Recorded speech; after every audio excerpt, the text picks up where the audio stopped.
So today we're changing the oil on a 2009 Ford Escape. This has the 3-liter V6 engine. So to do this, you're going to need 6 quarts of 5W20 oil, an engine oil filter, your oil filter pliers, a 15mm socket or wrench, some brake clean, paper towel, an oil drain pan, and some ramps.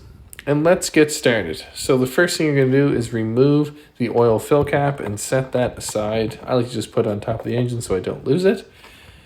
Then going underneath the passenger side of the vehicle, you're going to see the oil filter here right away.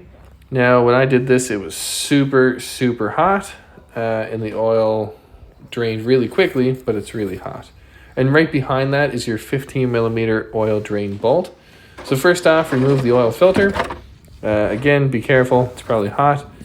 We loosen that off and let some oil run out. Then once the oil is drained out and you've removed the filter, take your new filter and rub a little bit of new oil on the O-ring so that it doesn't get stuck to the oil filter housing.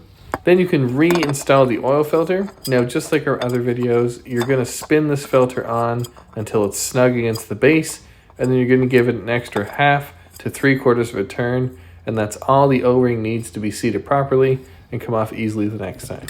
Then using your 15mm socket, remove the oil drain bolt. Let your oil run out for 10 to 15 minutes. Sometimes when the oil is really hot like this was, it comes out way faster.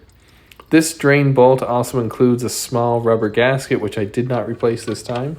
Then you can reinstall your oil drain bolt and tighten it down with your ratchet or your wrench. Then once your bolt is tight, you're going to add 6 quarts of 5W20 to the engine. After all your oil is added in, you're going to take your oil fill cap, you're going to put it on, and that's it for today's oil change. So thanks very much for watching, and I'll see you in the next video.